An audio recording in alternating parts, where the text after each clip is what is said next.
lunchboxes, the place where your parents put some of the most unnecessary and cringe-worthy notes containing some of the worst dad jokes known to humanity. Aha! Here, I got one right here. Who is the king of school supplies? The ruler.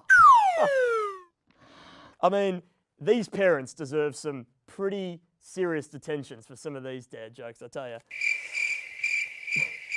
So besides this ridiculous joke, this ridiculous dad joke, let's see what I've got in my lunchbox today. So I've got an apple, I've got some chia pod, very healthy, but more importantly, I have a Scooby snack lookalike. That's right, with its upbeat, colourful packaging, complete with a well-loved character that resembles Scooby, this packet of boned-shaped, mouth-watering goodies are pitched at practically any gullible parent out there. Hey Shaggy, could you give me some of these Scooby snacks for my lunchbox? Zoinks! Now, unfortunately, as one mother discovered recently, the makers behind these treats have a very different customer base in mind. Here's a hint. The customer base has 4 legs, is covered in fur, and goes woof. Now, unless, of course, you have an adolescent child, let's call him Steve, for example, you know, if this child has shaved, let's say, in early childhood, or has some rare hair growing disorder, or has begun walking on its all fours, or has laryngitis, has a very bad mucus buildup in the throat, and particularly likes the word woof, then this customer base is in fact of the canine variety. That's correct. Just recently, a Sydney mum inadvertently fed her children pet food after she filled their school lunchboxes with dog biscuits, thinking they were fit for human consumption. Now, first of all, how the hell did a mother make such a careless mistake?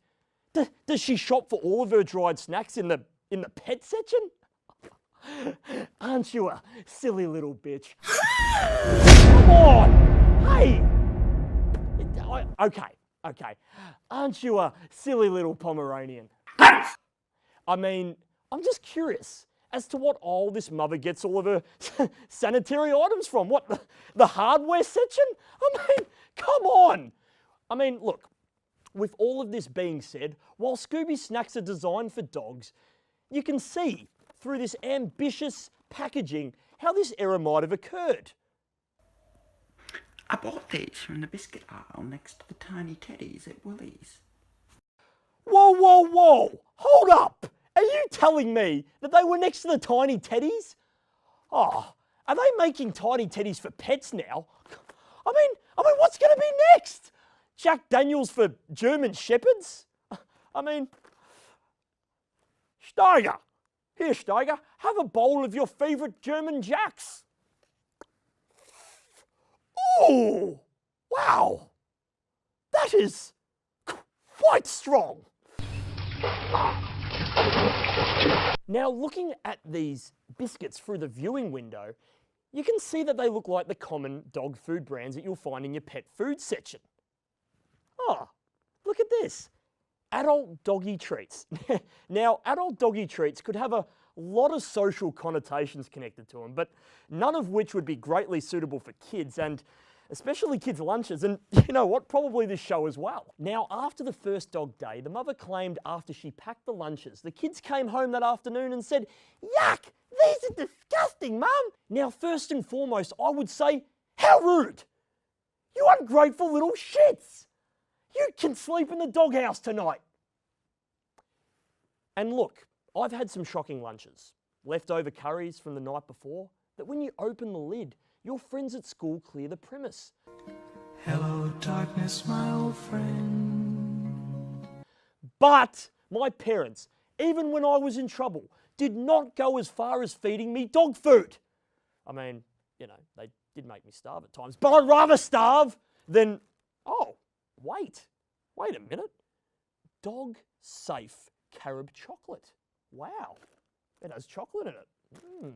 Now, on closer inspection, yes, dog snacks seem like an unlikely product to confuse with anything designed for humans to eat, but the ingredients are all edible, like margarine, sugar, carob chocolate. rolled oats and even egg. Look, like you, I'm struggling to think whose fault this is. I mean, it says on the packet, dog treats. It does say that it is pet food only, human friendly, but not at all recommended. So maybe once a fortnight, potentially, maybe that's a good thing. But the mother claimed she found these snacks in the biscuit aisle, which is just ridiculous. Not to mention extremely dangerous. I mean, it's like finding sea salt in the beverage section right next to the coconut water. I mean, I know which one I'd rather drink. But Tanya's post about this embarrassing incident attracts 7,000 replies.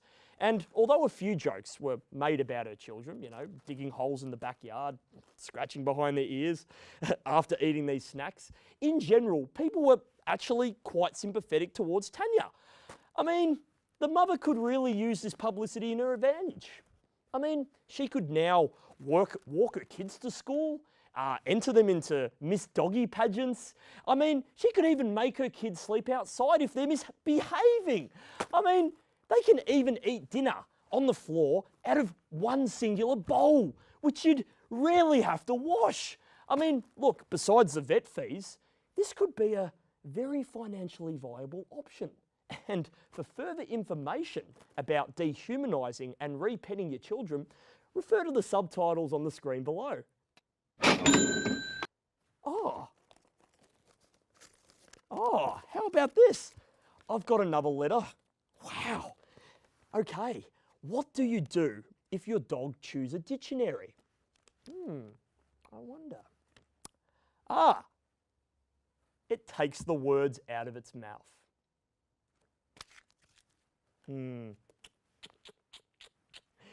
You cheeky little bitch.